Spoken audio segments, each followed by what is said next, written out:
So I've already measured this. It's called plastic corrugated sheet. I think they use it for making posters and things like that, or maybe for this purpose also, to make the reservoir that will hold the silicone around my sculptures. And I measured it high enough to hold the mold material, the silicone. And in this case, it's a depth of 2.5 inches. And it's long enough to wrap around and make a nice little rectangle. So the nice thing about this is, I'll just show you, I've already made mine, is you can just score. Let's say that I want to have one of the sides being about 4.5 inches. Then what I'll do after I measure that is just score a little bit through the corrugation. And you can see it bends, but the inside is not scored at all. So when I do that to all the sides and build that little box around it, it's already waterproof. It won't leak, so when I pour the silicone, which is thicker than water, it will just hold that silicone without leaking. So I'll do that again, and I'll bend it until I have all 4 sides built, and then I'll build the bottom, put my sculpture in there, pour the silicone, and then wait until it cures, basically overnight. So only one of my little boxes that I'm making is made a little differently, so I labeled it larger because one of the sculptures is just a little larger than the others, and I'm trying to allow for about 1/4 inch of silicone to be around each of the sculptures. Otherwise, if it's too thick, the cured silicone is very difficult to release the soap, and I'll show you an old one in a bit. But as you saw, when I built these, there's only one side that's attached by meeting 2 ends of the cutout board. All these are really well sealed, so I have to, on the inside, I'm going to use hot glue to just line that little edge where it might leak. And it will leak. I have built these before, thought it wasn't going to leak, and then it leaks. And so I just lined that with the hot glue. I'm going to just take a popsicle stick to push it into place, and then it'll cool off and harden. So let me show you that other mold that I made before that's really thick and difficult to unmold. So these are pumpkin molds that I made for Halloween time. And the pumpkin, it makes really beautiful pumpkins, but the walls of this silicone are so thick, it's strong, it's going to last forever. It's hard to really like turn, not inside out, but it's less pliable because it's so thick. And so I want to make sure that that's not going to be a problem for my Tiki sculptures. But the other thing is that these pumpkins are round like balls, so I had to be surrounded on the bottom to make the ball complete on the bottom. So it made this one extra difficult to unmold. Whereas the Tikis are basically a cylinder, and cylinders should pop out pretty easily, but I can really cut down on the cost of silicone and make them pop out a little easier if there's less of a wall. So I'm almost ready to pour the silicone, but if I just set these sculptures on the back of the box that's going to hold the silicone as it cures, I have one small problem, and that is the silicone will go underneath this and make it really difficult to extract the sculpture. So I have some plasticine clay, and you've seen this or used it before. This is clay that never really solidifies, and I'm going to use that to blend with the sculpture and provide a nice tight seal around it so that when I pour the silicone in that state is a liquid. It won't flow underneath and make it hard to pull out. So I have to do this with all the sculptures, which takes some time, but it has to be done. I'm going to do that all the way around this. Okay, so I've made the bottom of these little sculptures. They're baked, so they're solid, and I used the plasticine clay to make sure that there's no gaps of air around the sculpture where it meets the board, because you don't want the poured silicone to get underneath it, because it would make it difficult to unmold. So now this is important to make it takes some time, but it's important to make a good reservoir to hold the silicone, because it's going to be a liquid, to hold it in place until it cures. So I built this and marked where it's going to touch the bottom board, and it's really important that it's not going to leak. So I'm using hot glue to put a nice bead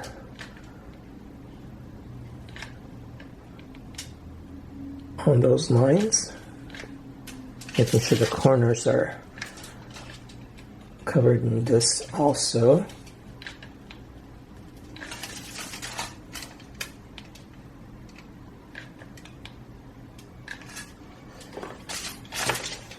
And then carefully pushing this down on that.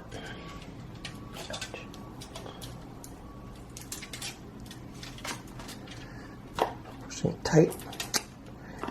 And I've made molds before that when I poured the silicone, it actually leaked out. And you also don't want to waste that silicone, but you also don't want it to be too shallow once it leaks out that there's not enough to make a good mold. Now, even though I made sure that the corners folded correctly so it doesn't leak out of there, I still put some hot glue on it just to be sure. So it is a lot of work, but it's very satisfying to make your molds so you have something unique. And for me, it's just another way to sneak in a different kind of craft or art, whatever you want to call it. In this case, sculpting and making molds. So making sure that I got all of that sealed properly. There. So I'm going to do that with all 8 molds. And the reason why I didn't make one big slab of mold for this with all the 8 statues side by side is that this will save on silicone, and then if I run out of silicone for some reason, I can make sure that I make some more for the next mold. So this will be a better way to go. Okay, so I got this 2-part system of silicone, and it's from a company called MPK Enterprises. This part is the catalyst, and you have to make sure you shake it well, because the dye, has a dye in it, so that when you mix it with the other part, you look for a consistent color, and that's when you know it's all mixed well. So I've been shaking this well.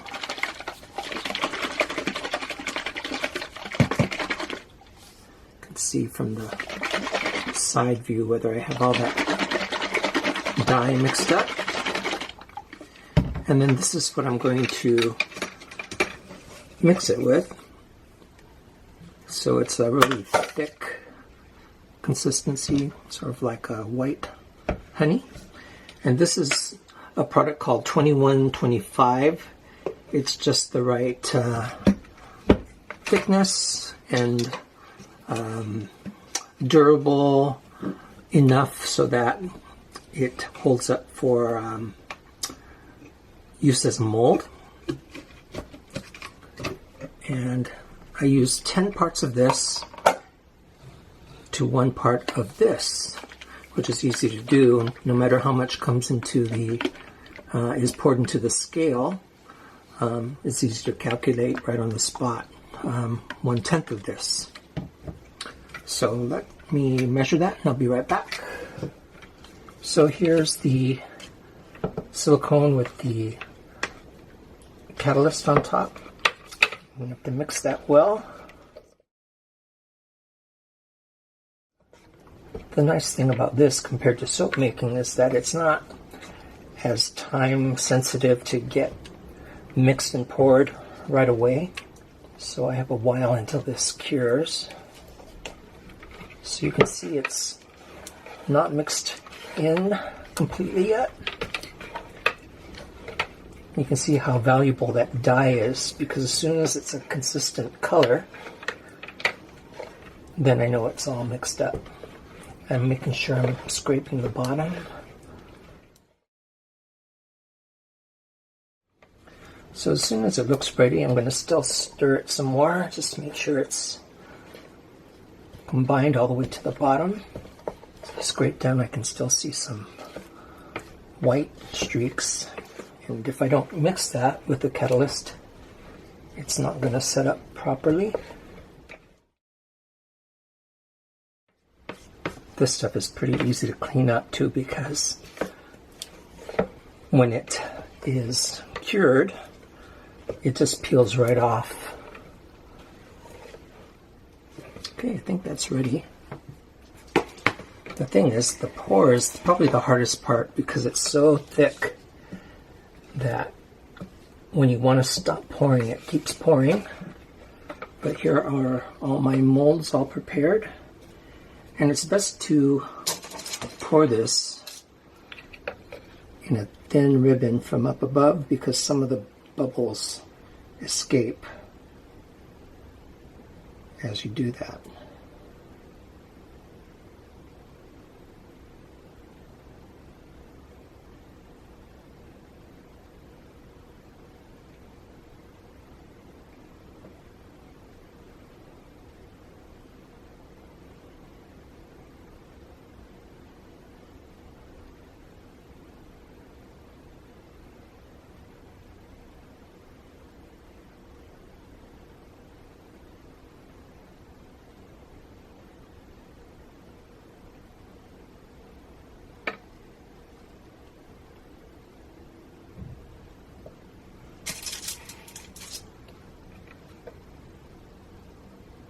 There's one. Still wants to pour. Here's the next one.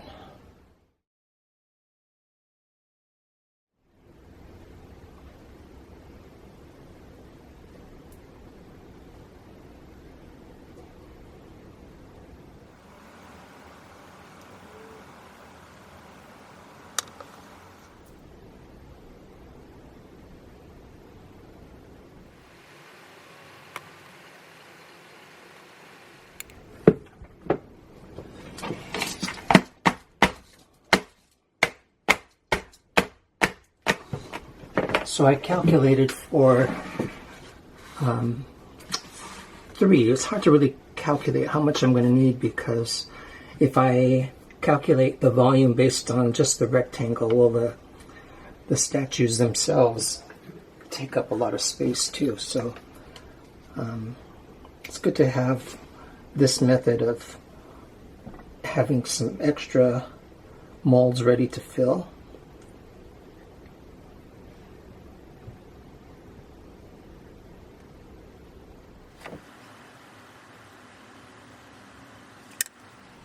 I don't think I have enough for me. I'll get my most shallow mold. I'll pour it this one.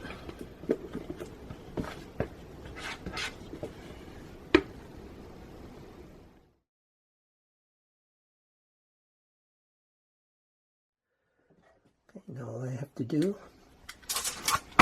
this is the next morning actually.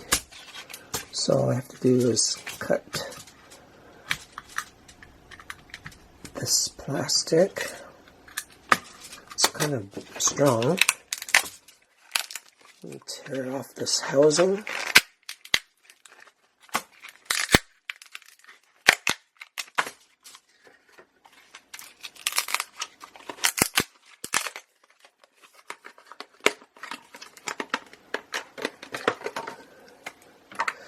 And here's that plasticine clay that I put in just to make a neater bottom.